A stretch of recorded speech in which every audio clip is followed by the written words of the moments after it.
I'm Michael Shapiro with Northstar Meetings Group, and we are here with Colleen Pace, Chief Sales and Marketing Officer. Yes. Yes. Yes. With Thank you. Greater Palm Springs. That's correct. Thank Welcome. you. Welcome. Thank you so much. Eager to hear what's going on with Greater Palm Springs. I hear there's a lot happening now. There is. So why don't you start by telling us what's currently setting Greater Palm Springs area apart as a meetings destination, and what are some of the things we can look forward to seeing over the coming year? Absolutely. Thanks for having me. A lot of new and renovated product in the destination for people to come experience. The Thompson Hotel opened its doors. Mm-hmm. So that's a really exciting project that we've been anticipating for a little while now. It is a really beautiful mid-century modern product and a lot of art. There's also a hall winery tasting room there.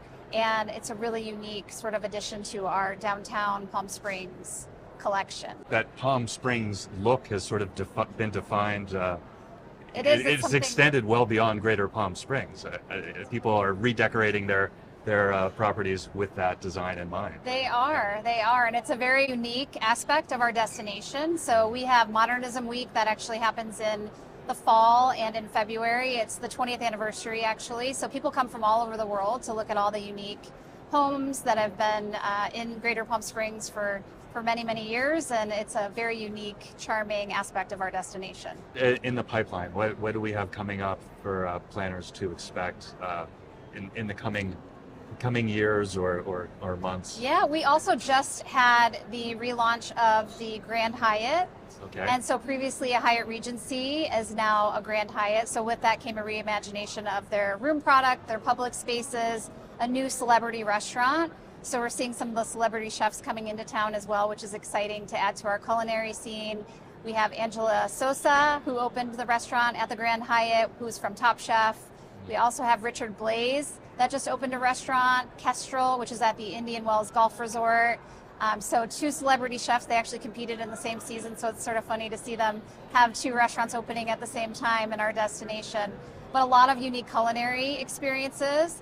We also have the Palm Springs Surf Club that opened, and again, who would think you could surf in the desert, right? So Right. A very unique sort of experience you can have, group activities. They have over 9,000 square feet of space, but also very unique team building with the surfing, events, really great technology. So you can do very fun, unique events with a panoramic view of the mountains around you. So it's just a very unique thing to have.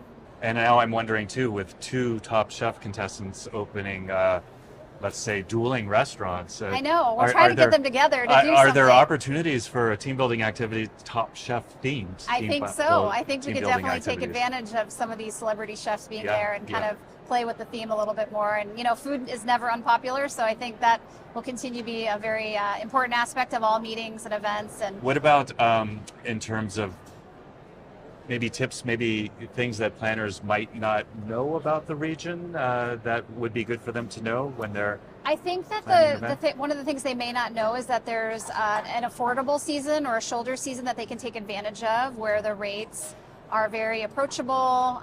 The availability is, you can get strong availability at the type of hotel or resort that you're looking for. So I think, the seasonality of the destination is really helpful when you're working with different types of budgets and different types of products. And also I think, what meeting planners sometimes don't realize is the accessibility to the destination. The Palm Springs International Airport, we have more flights than we've ever had, over 30 direct flights into an open air airport. So literally when you arrive, you're outside surrounded by mountains, local restaurants, and it's just you feel like you exhale as soon as you get there. Yeah. So it's a little different than the hustle and bustle of flying into a big airport and having to wait in long lines and take long ride taxis or Ubers, and so it's a very unique experience, and I think planners don't realize how easy it is to get to. We have new flights, and we're extending our seasonal flights all the time. We have a new flight to Washington, D.C. that starts in December. We have a new flight to JFK, Toronto, so you can really access the destination from all over the U.S. and Canada very easily.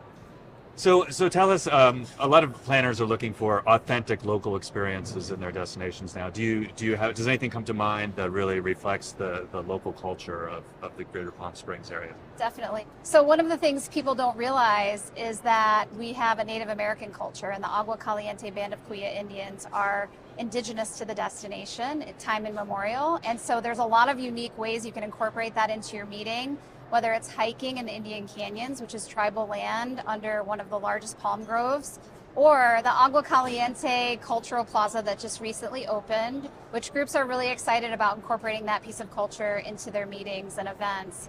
And they can do that in a couple of ways. There's the museum where they can learn about the ancestral history of the Agua Caliente tribe.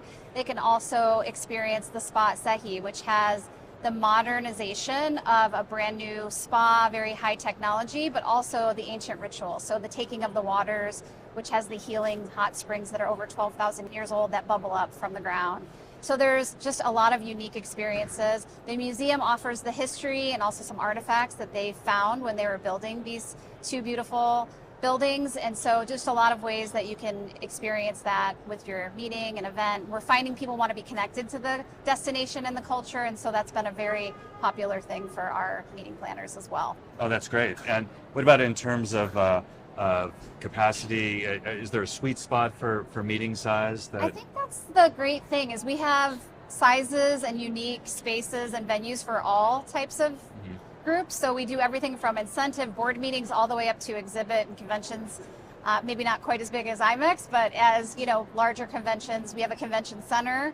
And again, I think people don't realize that we have a very unique convention center with very interesting architecture that goes with the mid-century modern theme we were talking about before. So really we can accommodate a variety of sizes. If you want to be in a mid-century modern home for your small intimate meeting, or if you want to be in a convention center for a large meeting, you can really accommodate all shapes and sizes of meetings, which is great. A combination thereof, yeah, right? Exactly. The main event at the convention center. Exactly. With a lot of very interesting venues nearby. And the weather doesn't hurt. I mean, we have over 300 days of sunshine, beautiful outdoor spaces. So we like to really take meetings outside and do it in unique spaces. So there's lots of fun ways to incorporate your meetings into the outdoors, which is very exhilarating. I find it meeting planners find it more inspiring for their attendees when they could be outside in the sunshine with the beautiful mountains surrounding and the palm trees. So wonderful weather and climate to book your events at as well.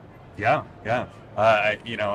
We've got food, we've got great weather, and a unique aesthetic. Yes. Yeah, and we've already got this activity planned for the Top Chef theme as well. So we do, I think sure. We were on the right track here.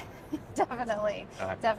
Well, another trend we're seeing in the destination is that the conferences and meetings that are booking with us are getting the highest attendance that they have. And that's because this is a destination people are attracted to visiting. And there's so much to do. So we're finding higher attendance and then also leisure, really people extending their stay pre and post to take advantage of all the wonderful activities there are to do, health and wellness, outdoor adventure, nightlife. And so leisure has really been something that we're seeing as a trend in the meetings. Nothing wrong with spending an extra few days in the Greater Palm Springs area, right? Absolutely.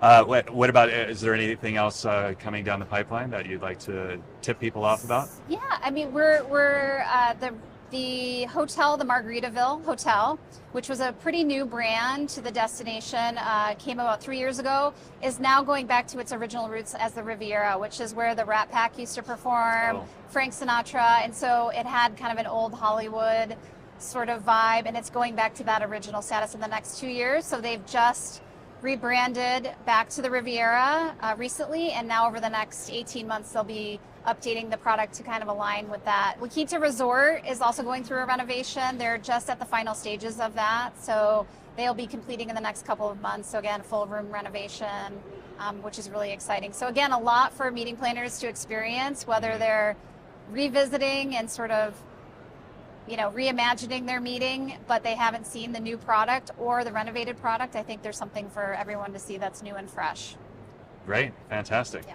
Thanks very much for joining us today at IMEX, talking to Greater Palm Springs.